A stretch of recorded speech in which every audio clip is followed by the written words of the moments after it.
Okay, now we're gonna continue our discussion of chapter 7. But there is one aspect that I neglected to cover. Oh, let me do this first. Bring up the PowerPoint.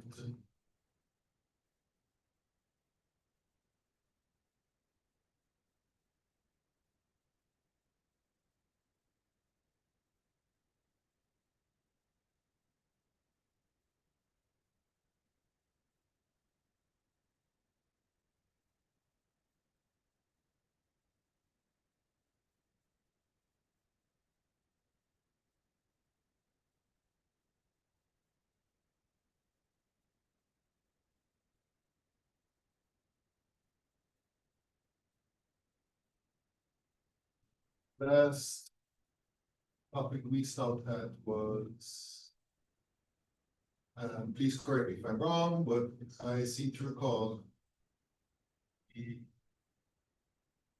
or maybe I'm mixing you guys up with the other class. Did we talk about the Rutherford experiment? Yes. Okay, so that means we covered that.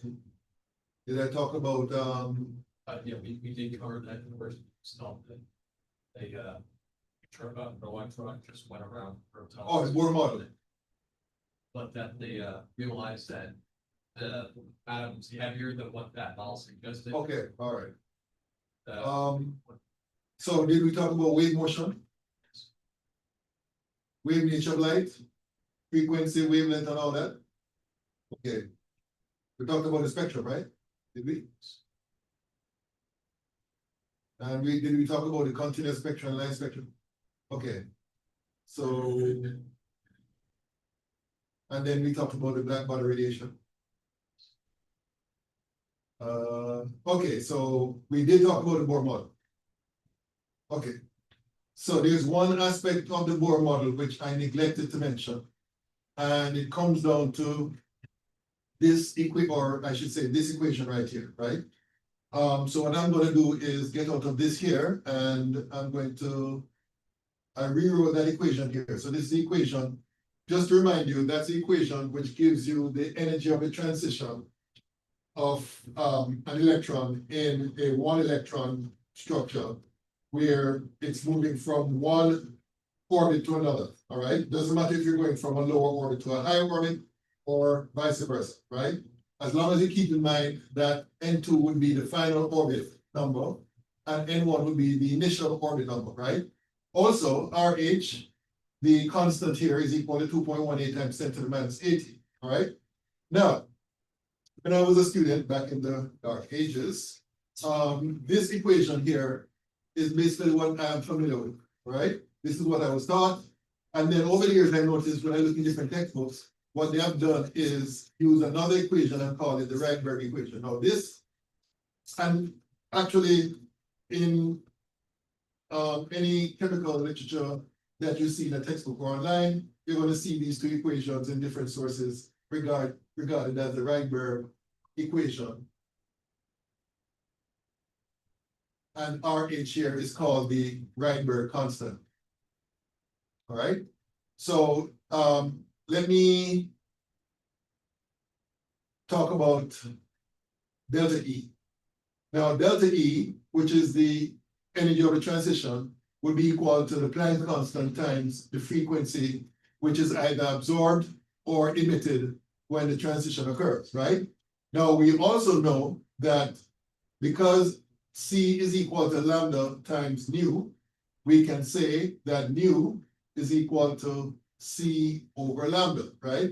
So where we have nu here, we can substitute that with C over lambda, and this equation becomes HC over lambda, and that will be equal to minus RH times 1 over N2 squared minus 1 over N1 squared, And also, let me just remind you that RH is equal to 2.18 times 10 to the minus 18, all right? Now, if I were to divide both sides by HC, this is what I'm gonna end up with. I'm gonna end up with 1 over lambda is equal to minus RH over HC, all right, times 1 over N squared, N2 squared minus 1 over N1 squared, all right? Now, what we have here is a collection of constants, RH over HC. RH is a constant, H is a constant, and C is a constant. So if I were to put the numbers in, RH is 2.18 times 10 to the minus 18 joules, divided by H, which we already met, 6.63 times 10 to the minus 34 joules second, times C, which is 3.00 times 10 to the 8 meters per second, right? And then we multiply that by 1 over N2 squared minus 1 over N1 squared. So all these here are constants, and we can basically get one then constant by finding out what all of that is equal to. So I'm going to divide 2.18 times 10 to the minus 18 divided by 6.63 times 10 to the minus 34 divided by 3 times 10 to the 8, and round it out to 3 sig figures, and you're going to get this constant here, which is 1.10 times 10 to the 7. And in terms of the units of this constant, the joules will cancel out, the seconds will cancel out, so you have 1 over meters, or meters to the minus 1. 1 times N2 squared minus 1 over N1 squared. All right? So, this will be equal to 1 over lambda, right? So, this is what I'm about to describe is kind of, might seem a bit confusing.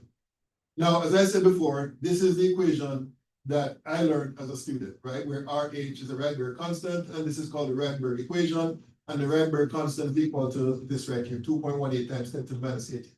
And then over the years, I've noticed in different textbooks that when you see them referring to the Rydberg equation, they're actually referring to this equation that I just derived, right? So let me just do some erasure here to avoid confusion. Okay, let me erase this here.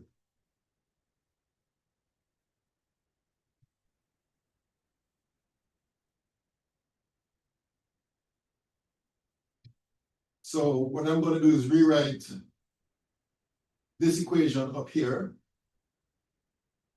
where 1 over lambda is equal to, oh, by the way, should have minus, can't forget that, minus 1.10 times 10 to the 7 meters to the minus 1 times 1 over N2 squared minus 1 over N1 squared, right? So this equation here, you'll see in some textbooks, I don't remember if this is seen in your textbook. I think it is, if I remember correctly. And you have this equation as well, which is seen in other textbooks or other sources, right? And what you'll notice, depending on the textbook or your literature source, the Rydberg constant, which is this right here, if you're using this equation, is equal to 2.18 times 10 to the minus 18. If you're using this equation, then RH is said to be equal to minus 1.10 times 10 to the 7 meters to the minus 1. All right, so this might be a bit confusing, but that's basically, even yesterday when I was reviewing in order to prepare for this class, I went online and I see both of them being used, right? I see RH being used, be equal to this based on this equation, and I see RH being equal to this based on this equation right here, right? So these equations are actually very useful, even though they look different, they basically they're talking about the same thing. This equation is useful if you want to find the energy change of the transition as the electron moves from one orbit to another. This equation is useful if you want to find the wavelength, right, of the transition, all right?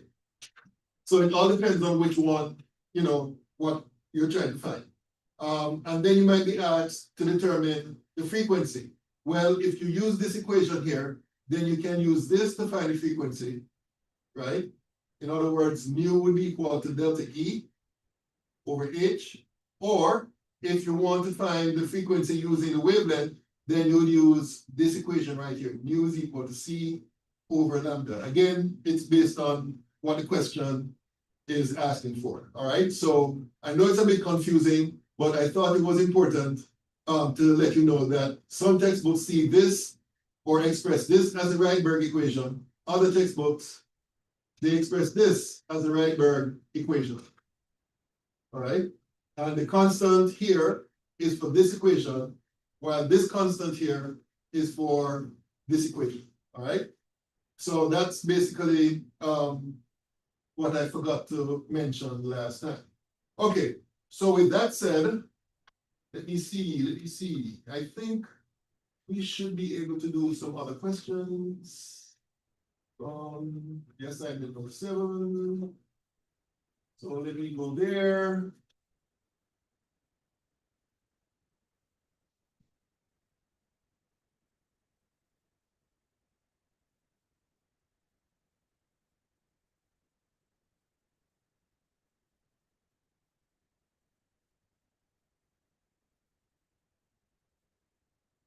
Okay, let's look at number 5.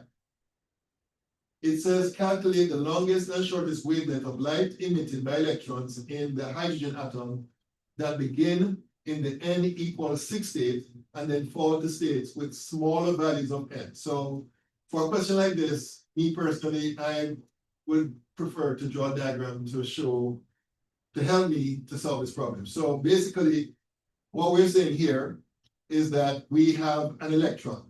It's in the n equal 6 orbit, right? Now, you have some other orbits below. You have n equal 5, n equal 6, I'm sorry, n equal 4, n equal 3, n equal 2, sorry, n equal 2. I'm doing a poor representation of this here. I'm sorry, let me make some changes here. And I'll explain why shortly. So this is n equal 5, n equal 4 would be about here.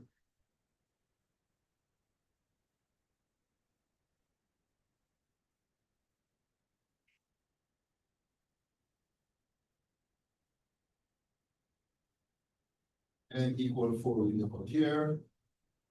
And then n equal 3.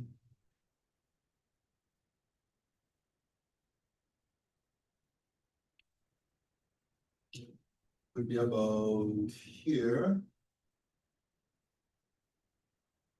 And then n equal 2.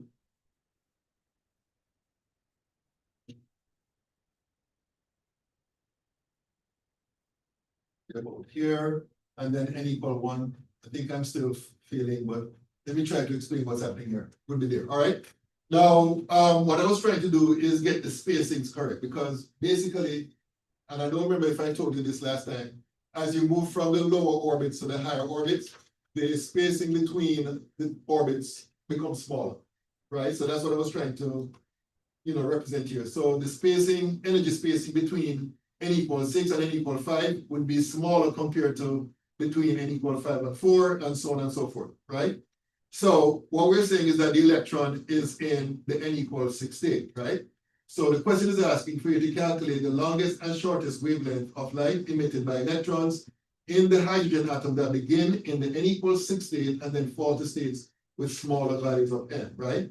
Now, remember now, delta E is equal to HC over lambda, right? What that means basically is that there's an inverse relationship between the energy gap between two orbits and the wavelength that would cause a transition, or that would be produced in the transition, all right?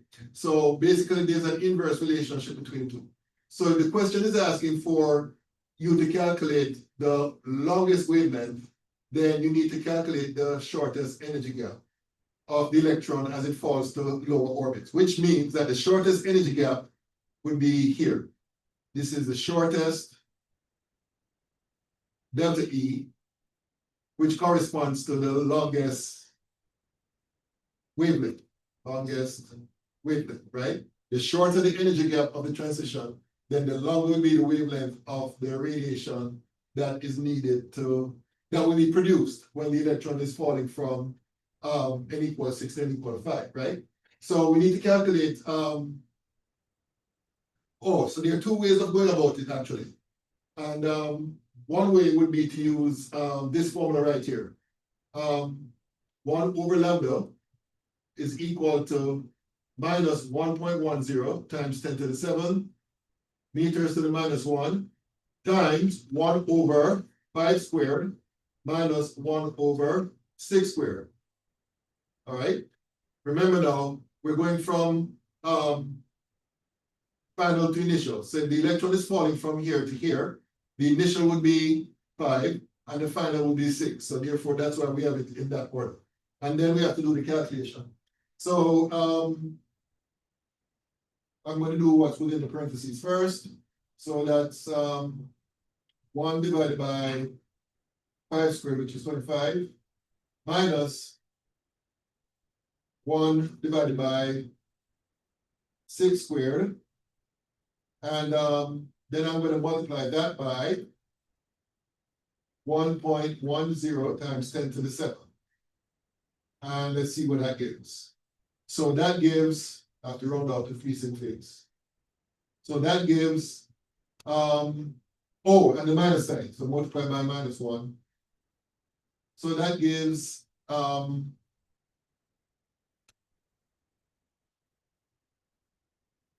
this again.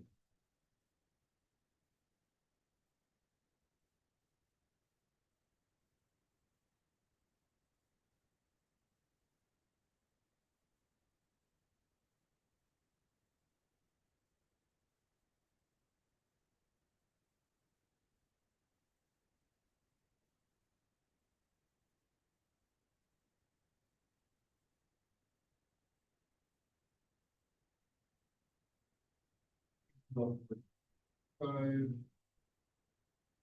minus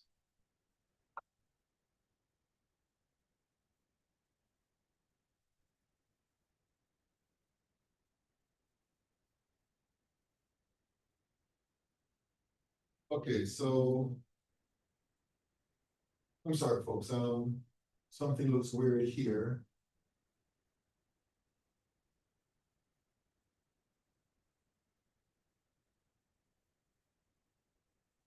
And I multiply that by 1.0 times 10 to the 7.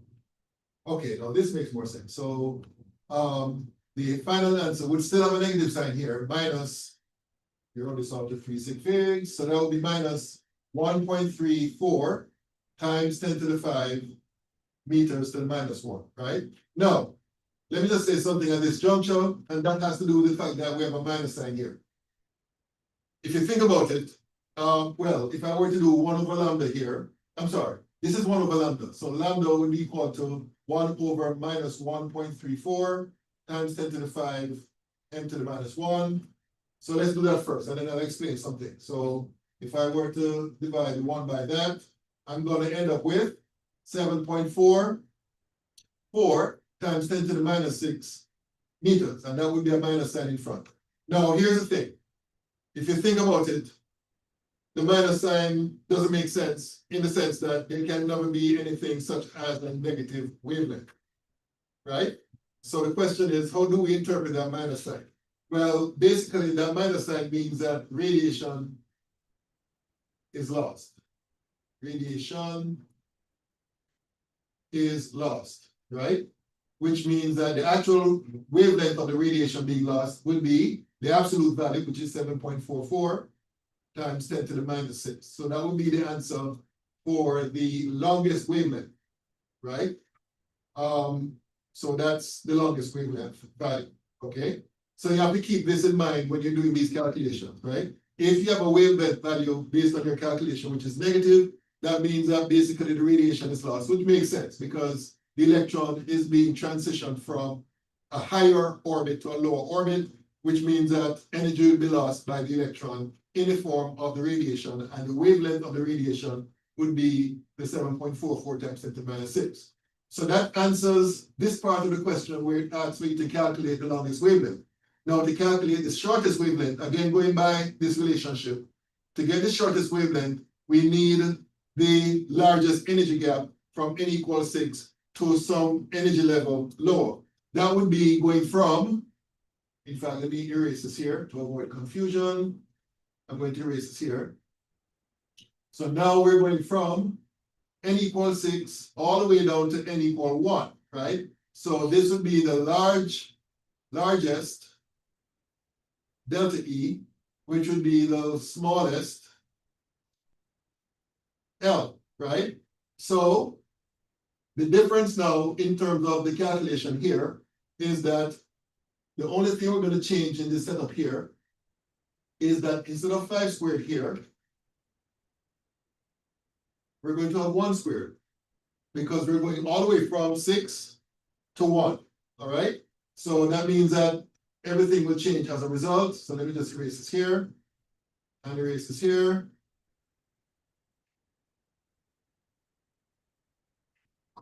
So it would be 1 minus 1 divided by 36. And then I'm going to multiply that by 1.10 times 10 to the 7. And according to my calculation, that works out to be equal to, something wrong. 1 minus 6 times 1.10 times 10 to the 7. Okay, so the answer I got here, and please correct me if I'm wrong, but the answer I got here is 1.07 minus 1.07 times 10 to the 7 meters to the minus 1, which means that lambda will be 1 over minus 1.07 times 10 to the 7 meters to the minus 1. So according to my calculation, this works out to be 9.35 times 10 to the 8 meters, minus again. And again, that means that because radiation is lost, that means that the actual lambda value is 9.35 times 10 to the minus 8, all right? Meters. And that's what we're doing, all right? Okay. Any questions about this? Any questions? Any questions?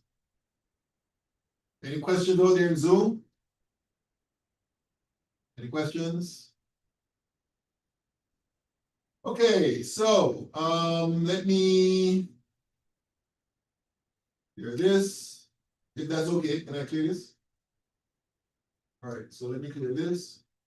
And let me scroll down to question number 6. Okay. So question number 6 says, calculate the change in energy when an electron transitions from n equals 3 to n equals 2 in the hydrogen atom. What does the sign signify? All right. Well, I can tell you without even doing any calculation is, I can tell you that the sign will be negative, right? Why? Because it is falling from number 3 to number 2, which means that energy will be lost. And we all know what that means, right? The sign is negative because energy will be lost by the electron. But anyway, let's do the calculation. So in this case, the equation I would use would be delta E is equal to minus RH times 1 over N2 squared minus 1 over N1 squared. That's the equation I would use because the question is asking for delta E, the change in energy. So remember now, if delta E is the change in energy, then RH is a different number compared to the one that we just looked at. It would be 2.18 times 10 to the minus 18 joules, right? So minus 2.18 times 10 to the minus 18 joules times 1 over N2 would be the final, which would be 2 squared, minus 1 over 3 squared, And that's it. That's the setup. So all we have to do now is the calculation. So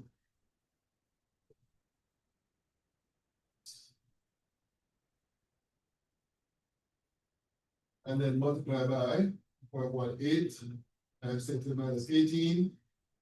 And the answer I got is minus 3.03 times 10 to the minus 19 joules. All right. And that's it, right? The delta E value, which is what the question is asking for, is this right here, minus 3.03 times 10 to the minus 19 joules.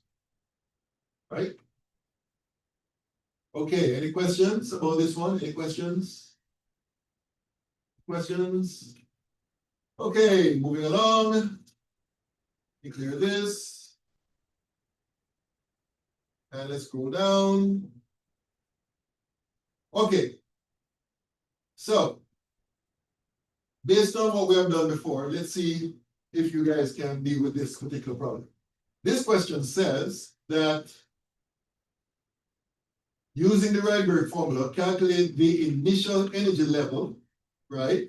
When an electron in a hydrogen atom transitions into N equal 2 and emits, and this is an important word here that you need to pay attention to, emits a photon at this wavelength, all right?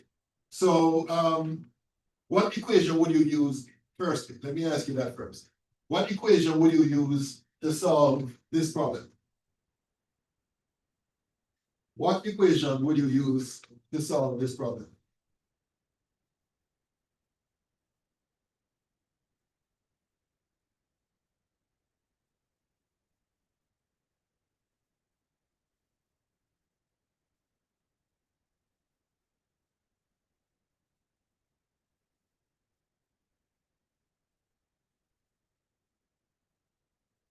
And you guys out there in Zoom, please chip in with your ideas about this one. Which equation would you use to solve this problem? They gave you N equal 2 for the final orbit, right? They gave you the wavelength, and they're asking for the initial N value.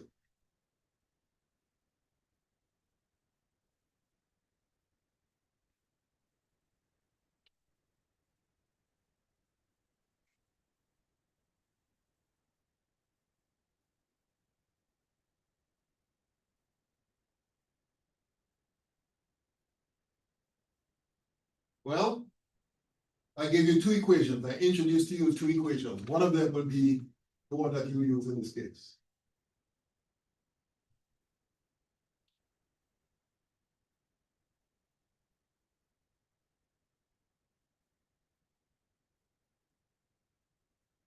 Is it the one that we used in question 5?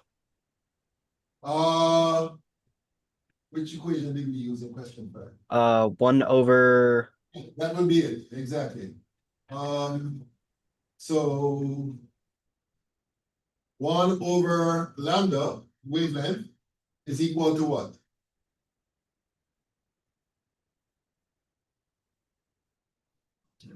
One over lambda is equal to?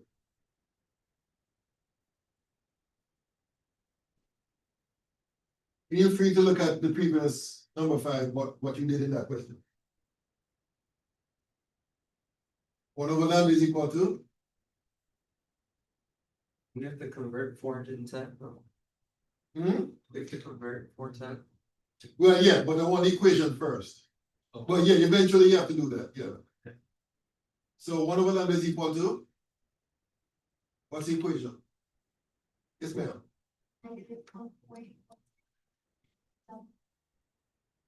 E to the minus 1 multiplied by N2 squared minus 1 over N1 squared. Okay, very good. So now that we have the equation, we need to identify the different terms, right? So the lambda is the wavelength, which is given here, as he suggested, which is correct. Eventually you have to convert it from nanometers to meters, right? The question says that the electron transitions into N equal 2. So that means that that will be the final n value, which will be right here, right? And the question is asking for n1, right? Because that's what you're transitioning from, right? The question is asking for the initial energy level, which would be the n1 level, right? Well, initial value of n, I should say, not n1. Well, n1 is appropriate. Anyway, so what I would do is I would start off with this side here, and put 1 over lambda, which is 410.1 nanometers. And again, as he said correctly, convert it to meters. So to convert this to meters, I'll put 1 meter here and 10 to the minus 9 meters here, and I'll see what that gives. So that would be, let me do this way, 410.1 divided by, and then I'll put 1 over that, and that gives you 2.4, 46 2.438 times 10 to the minus 12. And that would be meters to the minus 1, and that would be equal to minus 1.10 times 10 to the 7 times 1 over n2 squared minus 1 over n1 squared. Now, let me just say something here, which I did not include, which I should have included from the start. And it has to do with this term right here. It says that a photon is emitted. What does that mean? That means that the wavelength would have a negative sign in front of it. Excuse me. All right. So we need to include the negative sign here so as to solve this problem. Also, let me just say here, I probably should have done this at this point. We know that the final energy level is n equal 2, so I'm just going to put 2 squared here. All right. So basically, all we need to do now is solve for n1 over here. So what I'm going to do now is divide both sides by minus 1.10 times 10 to the 7. And I forgot to put the meters 1 unit here. So I'm going to divide both sides by 1.10 times 10 to the 7 meters to the minus 1. Those units will cancel out here and here. This will cancel out with that. Negative signs will cancel out there. So let me work out what's on the left side, which would be 2.438 times 10 to the minus 12 divided by 1.10 times 10 to the 7. And according to my calculation, this works out to be, when rounded out to 3 sig figs, 2.22 times 10 to the minus 19.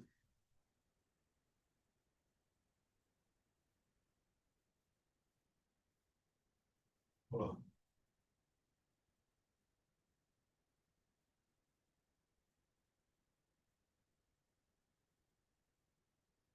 And that would be equal to, okay, what am I doing wrong here? Give me something.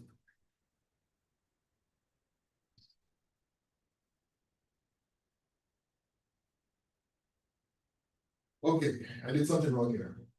410.1.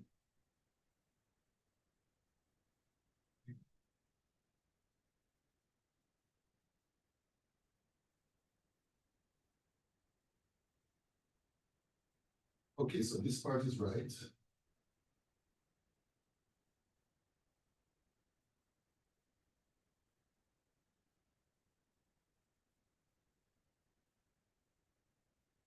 Okay, I'm on the right track. I think. This here is what is getting to me. I don't know why I have end up with 2 10 to the minus 19 here.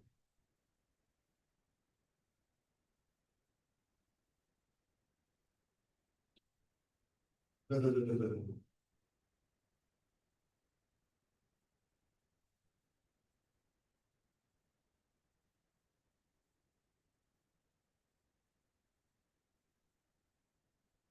Okay, here's the mistake I made. Right here. This should be sometimes a mistake. Being correct here. I knew something was off. This should be 1 nanometer multiplied by 10⁻⁹ meters. So I have those numbers in the wrong places. So let me redo this here.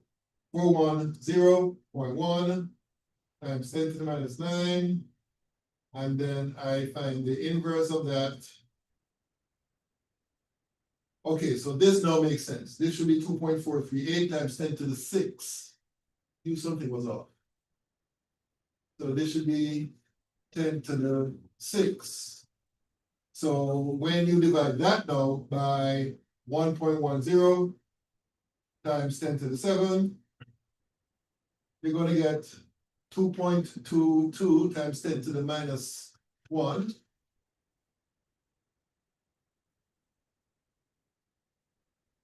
Right, and that will be equal to 1/2 squared minus 1/n1 squared. And then we solve for 1/n1 squared, that will be equal to 1/2 squared minus 2.22 times 10⁻⁻⁴. So let me see what that gives.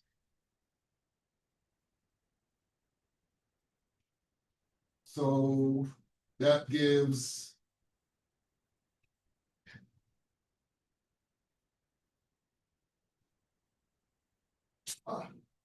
give me a second, 0.25 minus. Okay, so that gives 0.028, which means that we continue over here. N squared would be equal to 1/0.028. So let's see what that gives. That gives 35.7, right? Which means that N would be the square root of 35.7. So 0.7. So let me do that. And I got here 5.98. And because N1 must be an integer, right, we can approximate this to 6. And that would be the answer. All right. So that's basically how that is done. Okay, any questions over this one? Any questions? Any questions? All right. Let me see if there's any more questions we can do. Clear this first.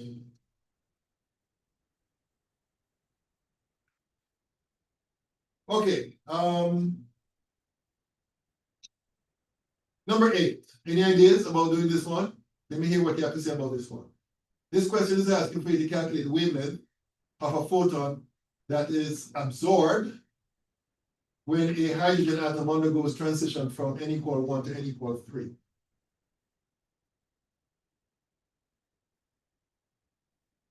So let me hear what you have to say about this one. Again, what equation would you use in this case? Is the 1/λ? 1/λ is equal to minus 1.10 times 10⁷ meters to the -1 times 1/n1 squared, I'm sorry, n2 squared minus n1 squared minus 1/n1 squared. All right, so what next?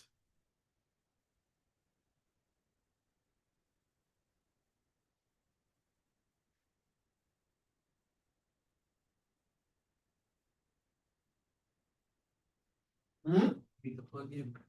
Okay, so minus 1.10 times 10⁷ meters to the -1 times 1/n2 squared, which would be the final n value, which would be 3 squared, minus 1/n1 squared, which would be 1 squared.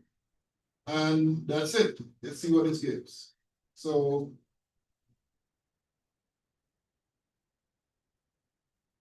and then multiply by 1.10 times 10⁷ minus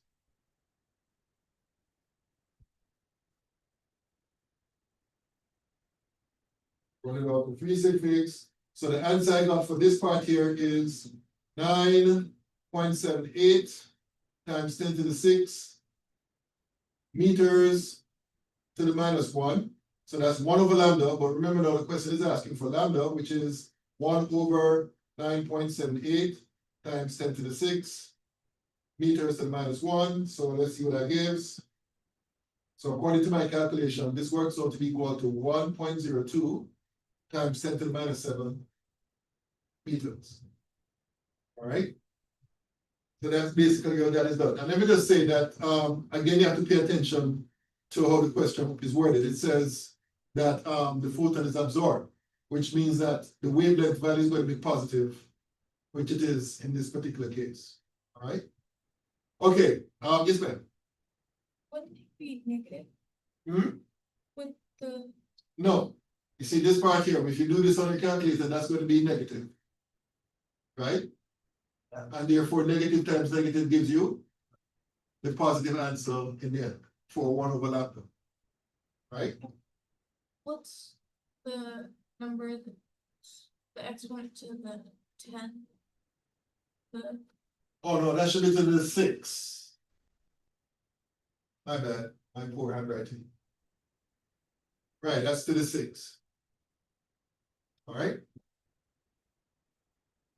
Okay, any other questions about this one? Any other questions? Okay, so let me clear this.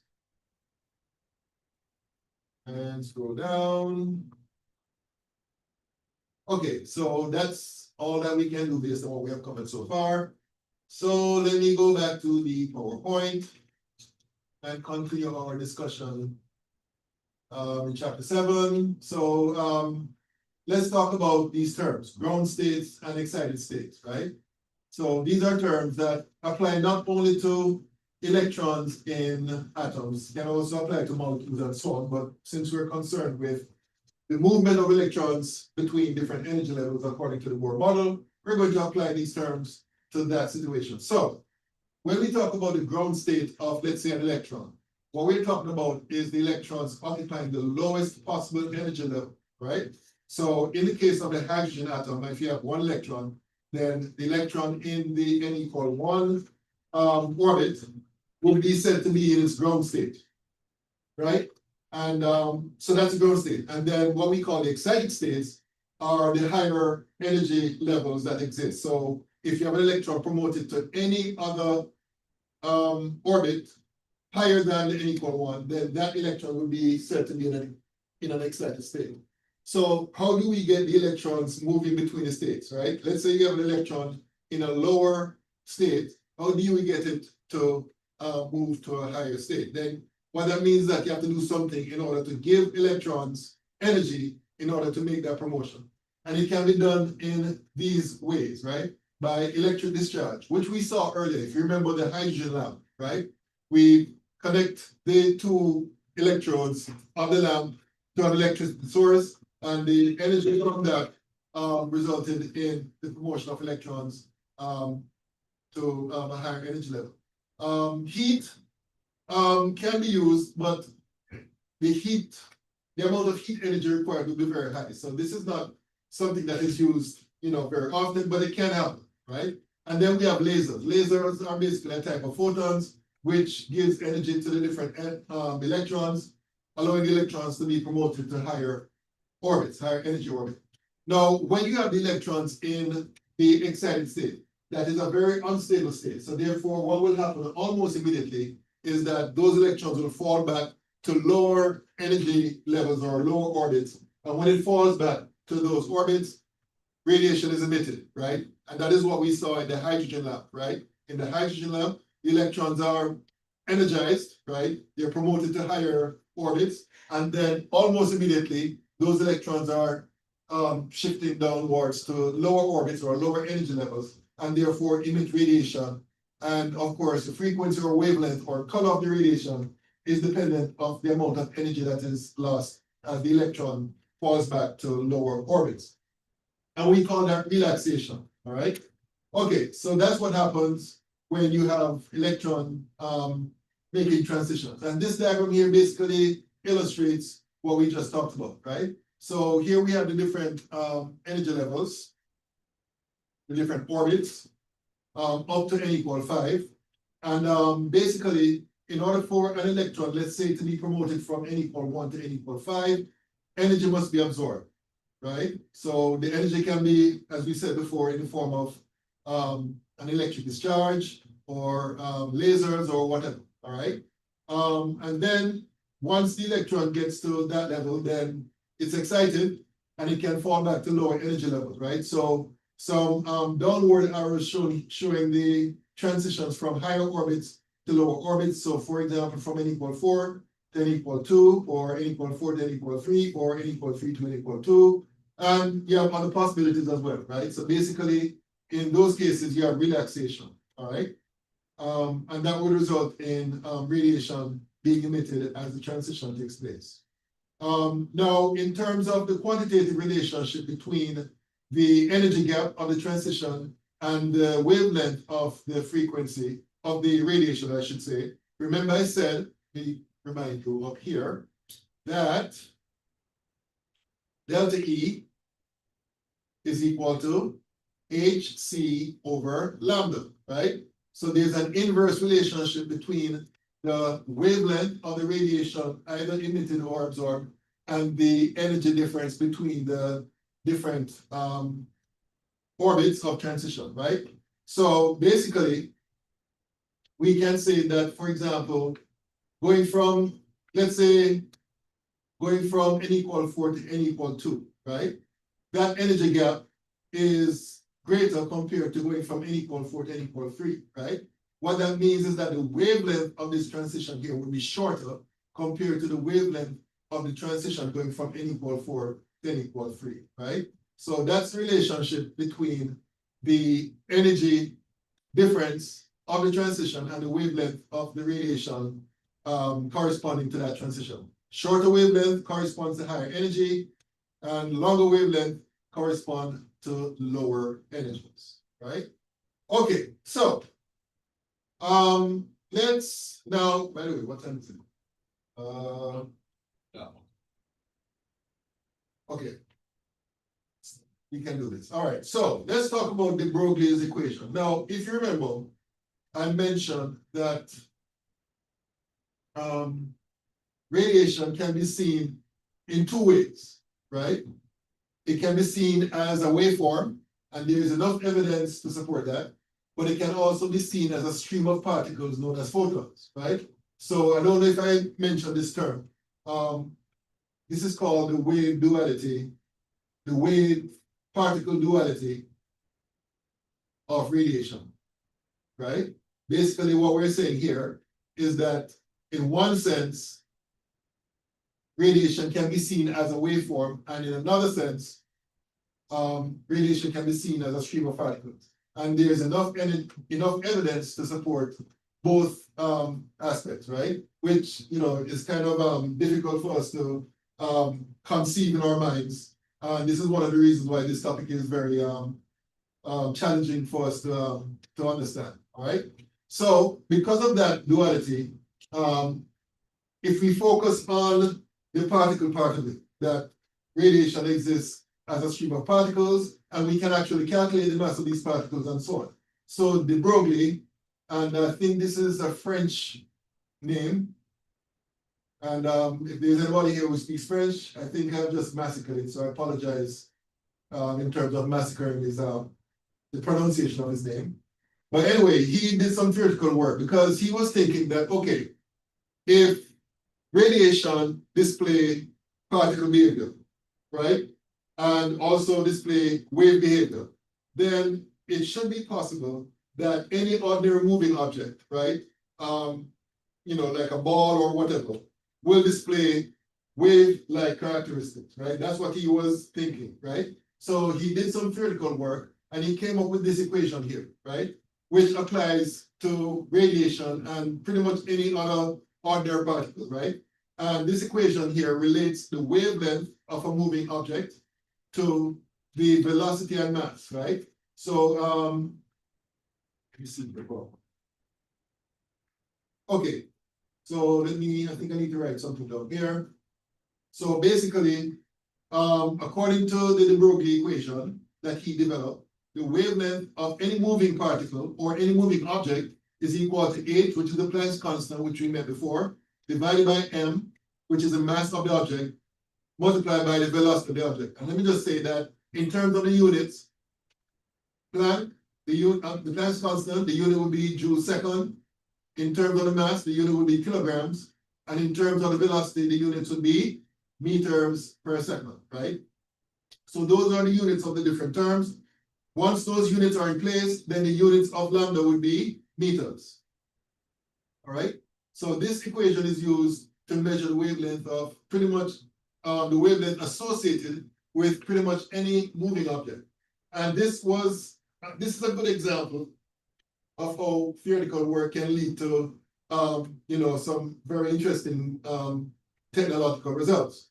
Because when de Broglie came up with this equation, basically you were just working with a theory with no real other goals in mind. But this development and his prediction based on this equation led to the development of the most powerful microscope that exists, and that is the electron microscope. All right. So this is just another example of how doing purely theoretical work, basic research leads to inventions that will benefit us as a society. All right. Okay, so that's the de Broglie equation. Now, I think based on that, there is at least one question in the assignment that we can do. So let me go back to the assignment. Let me clear this. And let me scroll down. And I think the last question we did was 7, right? Oh no, 8. So we should now be able to do 9 and hold on, let me see, 9A, B. Okay, 9A and B. All right. So this is going to be using directly the equation that we were just introduced to. So let me just rewrite that equation here. So that equation is lambda is equal to H over MV. All right. So this question is asking, what is the velocity of a neutron? And it gives you the mass of a neutron, which exhibits a wavelength of 580 nanometers. So let me hear what you have to say about this. This is the equation that we're going to use, right? So how would you tackle this problem? What is the question asking? The velocity, right? So I would rearrange this equation here to solve for V. So V would be equal to H over M lambda, right? So we put the numbers in. H is equal to 6.63 times 10 to the minus 34 joules second, divided by the mass, which is 1.67 times 10 to the minus 24 grams. But remember I said that the mass must be expressed in what? Kilograms. So we have to multiply here by 1 kilogram divided by 1,000 grams, right?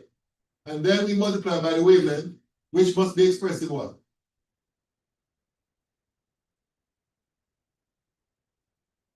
It's in nanometers, but we have to express it in what?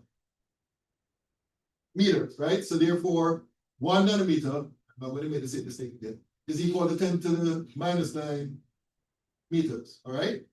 And that's it. And we put the numbers in, do the calculation, which I'm going to do now. I'm going to do the bottom part first, 1.67 times 10 to the minus 24. Divided by 1,000. And then multiply by 580 times 10 to the minus 9.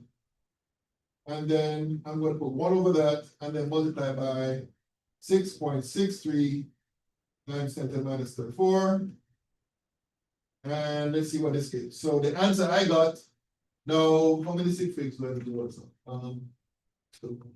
Okay, so since that is 2 sig figs, the answer I got is 0.68, and the units would be meters per second, right? Now, you might be wondering, how do I know that the units will be meters per second? Well, what I'm going to do to show you why this is so is because is to change the joule unit. Let me erase this here. I'm going to change the joule unit to kilograms, meters squared over second squared times second, right? Because I don't know if you remember this, I think I mentioned this in the previous chapter, if not this chapter. That the joule unit, I'm writing it here, the joule unit is the same thing as kilograms, meters squared over second squared. In fact, I did mention this, I remember now, I mentioned this in chapter 6, when we just started discussing thermochemistry, right? So if joule is equal to all this right here, then and this is seconds. So what's going to happen is that let me see here. This meter unit will cancel one of those. This second unit will cancel one of those. This nanometer will cancel that. This gram will cancel that. Kilograms will cancel that. So you'll be left with meters over seconds as your final unit. All right? And that's how that is done.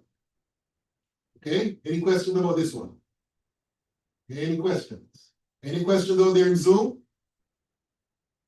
Any questions out there in Zoom? Okay, so what I'm going to do is I'm going to leave the B part for you to work out. You should be able to do the B part based on what we did in the A part. So I leave that for you to do. If you have any problems while doing it, please feel free to contact me and we can work it out together, right? So let me clear this here and let me see what's next. Okay, so we won't be able to do number 10 based on what we have covered so far. So let me go back to the PowerPoint and continue our discussion. Okay, so this is where things are really going to get real abstract. All right. So let's talk about the uncertainty principle that was put forward by this guy, Heisenberg, right? Back in 1927. That was when my father was born. Okay, so according to Heisenberg, right? When it comes to tiny particles like electrons, protons, whatever, right? It is impossible to simultaneously know the position and its speed at the same time. That's basically what Heisenberg is saying, okay? And the reason why that is so because the act of determining, let's say, the speed of the particle will affect the position and vice versa, right? So this basically kind of put the Bohr model into a bit of a situation where it's not true, because according to the Bohr model, you can know where the electron is, it's located within an orbit, right? According to Heisenberg, that is not true, right? So just to pictorially illustrate what Heisenberg is saying, let's say you have an imaginary microscope that you can use to detect an electron, right? In order for the microscope to detect the electron, you need a photon to bounce off the electron to be reflected to the microscope so that you can see the electron. The problem is, when the photon hits the electron will move. So therefore, at the instant that you will detect where the electron is, by then the electron is moved to a different position, right? So that's basically what Heisenberg is saying, okay? As a result, as I said before, the Bohr model failed, right? Because the Bohr model seems to suggest that you can tell where the electron is, but that is not true according to Heisenberg, right? So that means that, of course, you need to find another working model to explain things like the line spectrum and all that. And basically that comes down to determining you cannot determine with certainty where the electron is based on Heisenberg's uncertainty principle. Instead, you would have to determine the probability of finding an electron within a certain region. So that brings us now to the whole concept of quantum mechanics, all right? And let me just say that quantum mechanics is by itself a very complex area of science, physics, chemistry, etc., right? It's still not completely understood. And thankfully for you guys, you won't be getting into it in as deep in terms of the topics, as deep as, let's say, somebody who is majoring in chemistry. If you happen to be majoring in chemistry, then you'll be doing one of two courses, PChem, one physical chemistry, one and physical chemistry two. I forgot which one contains quantum mechanics, but you'll definitely get into some real complex topics when it comes to quantum mechanics. If you have to do those courses, you have to make sure that your math background is very strong. And when I say math, I'm talking about like calculus, partial derivatives, differential equations, all that good stuff, right? So I don't know how many of you here are majoring in chemistry, but be forewarned, right? Because I've gone through that, and even though it's been a while, I'm still recovering from that experience. So thankfully, you don't have to get into all that details, all right? Okay, so quantum mechanics, also known as wave mechanics, right? Is basically treating the atomic structure, and this is in relation to the wave-like properties that we discussed earlier when it comes to electrons, all right? And the guy credited with this is this famous guy right here, Erwin Schrödinger. I think he got a Nobel Prize for his work as well, right? So he developed an equation. I'm not going to show you the equation, right? But he developed an equation which basically describes the wave function or the wave properties of electrons in an atom, right? And this wave function or this equation contains, well, I should say there exists a wave function which is a solution to the equation, which gives you representations of the energy state of the atom, all right? So how do we interpret the wave function? Well, the wave function, when squared, gives you the probability of finding the electron in a particular region, all right? Again, I'm not going to even show you what the wave function looks like, because thankfully you guys don't need to know that at this juncture, all right? And basically what this leads to is an idea that instead of saying that an electron is in a particular location, which you can't based on Heisenberg's uncertainty principle, at best, you'd have to say that the electron can be found within a certain region. And this is where the quantum mechanics comes in, because, and again, this is based on what I've been exposed to as a student. We were actually taught over several hours of classes how to calculate the probability of finding an electron in a particular region. But again, you guys don't have to know this, all right? So the concept of where the electron is located, the term that is used is that there's a cloud, right? Where within that region, you can find a particular electron, all right? So this leads us now to quantum numbers and this concept of atomic orbitals, right? An atomic orbital, well, this is one definition, but another definition, which is more simplified for this level, is, I'm going to write it, see if I can squeeze it somewhere here. Hold on, let's see. Okay, let me squeeze it between those two. So another definition of an atomic orbital, which is workable for our purposes, an atomic orbital is a region where the probability of finding an electron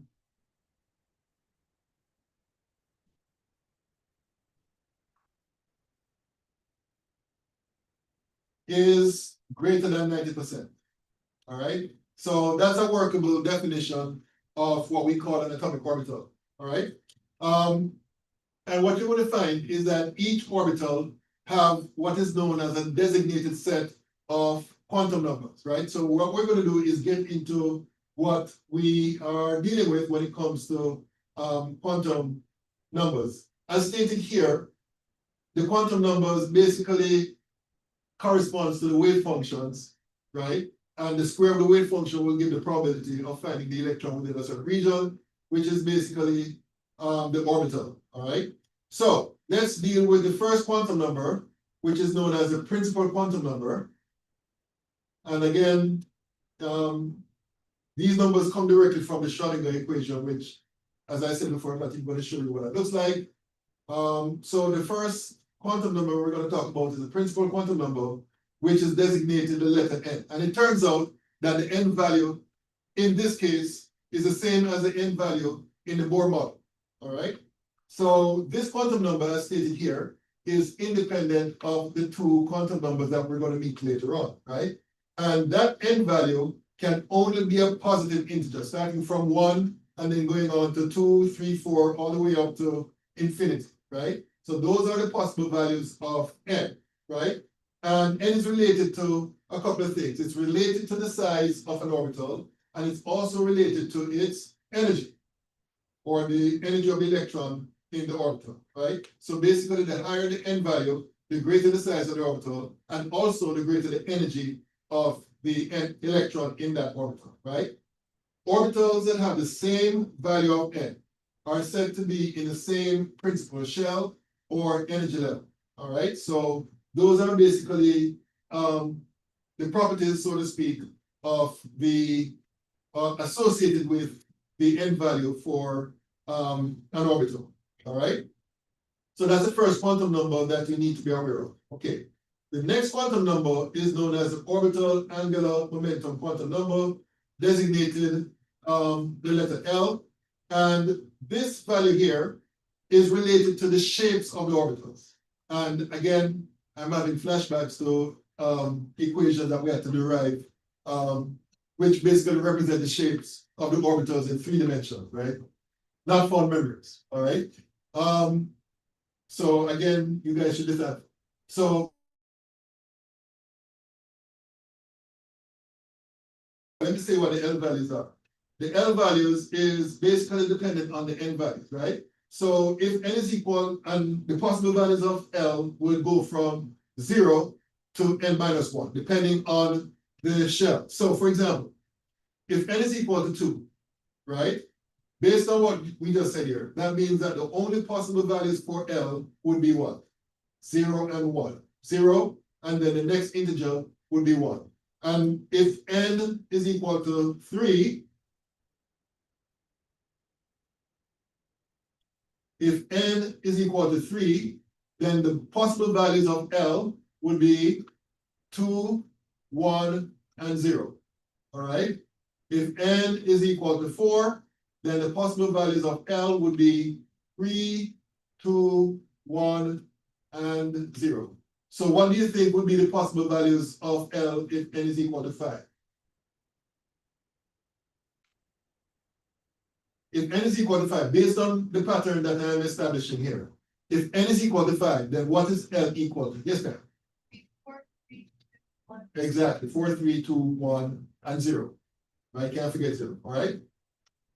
And let me just also mention, if n is equal to 1, then what will be the possible values of L? 0. 0, and that's it, right? So that's very important because basically these L values are corresponding to orbitals of different shapes, right? And there's another little designation for these values here as indicated here. If L is equal to 0, then we're talking about what? We're talking about s orbitals, right? If L is equal to 1, then those are called p orbitals. If L is equal to 2, those are called d orbitals. If L is equal to 3, those are called f orbitals. And then after that, it goes alphabetically. So you have G, H, I, and so on. All right? Okay. So that's as far as the principal, I'm sorry, not the principal, the angular momentum quantum numbers are concerned. Okay, let me clear this because I think I have some other things that I need to talk about on this page. Okay, so as I said before, these orbitals of different shapes and different energies, and their energies are actually tied to the shells or the orbit, not the orbits, the energy levels that they are located in. All right. And let me see what else is here. Oh, and orbitals having the same value of n and the same value of L are said to be the same subshell. All right. So we have the shells, which are represented by only the n values, right? But if you have electrons having the same n and L values, then those electrons collectively are located within the same subshell. And you're gonna see how this is represented using diagrams shortly, all right? Okay, so that's an angular momentum quantum numbers. And then we have this one, which is known as the magnetic quantum number, ML values, right? Or designated as ML. So ML, it turns out, is dependent on L, and it basically is based on the orientation in space of the orbitals, right?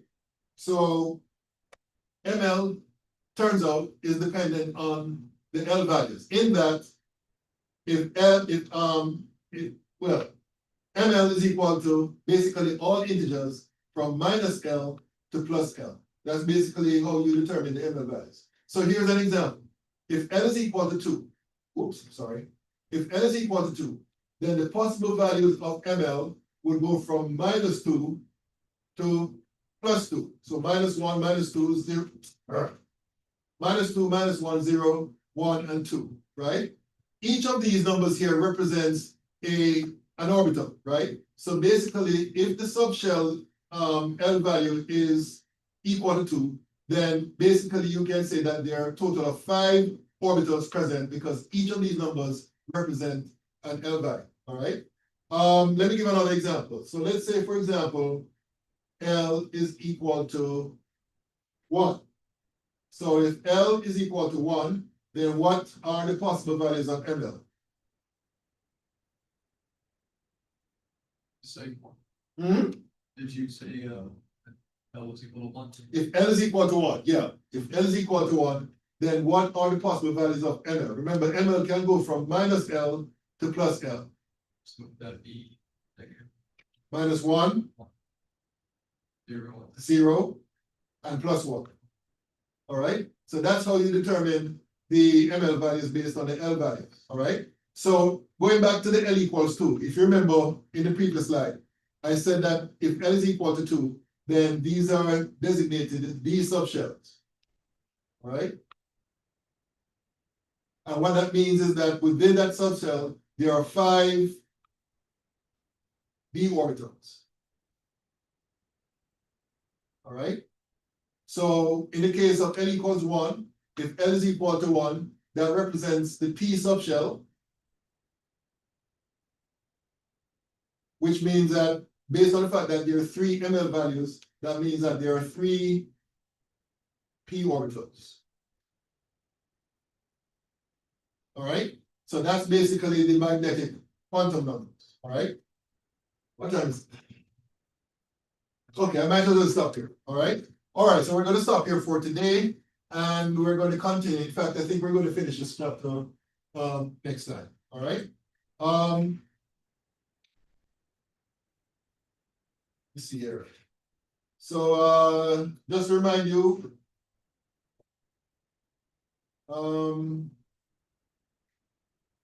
that you guys have to turn in test number 2. What's the date again? Very good. Today. Today? Oh, yes, today. Good. Right. So make sure if you have not done so already, make sure you submit it by midnight tonight. All right. Okay, so that's it, folks. See you guys on Tuesday.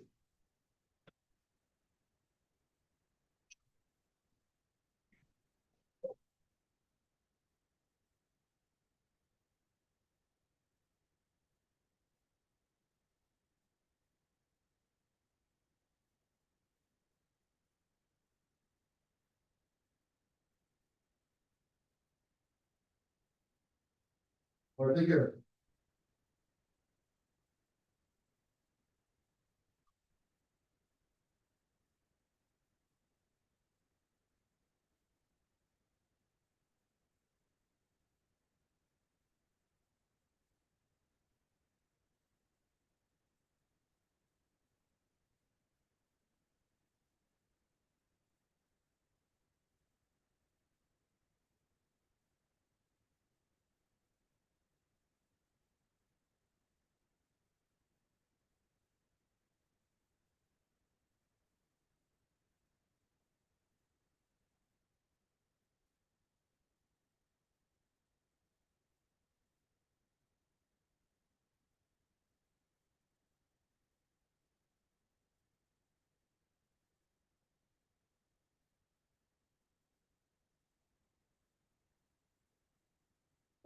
All right, take care.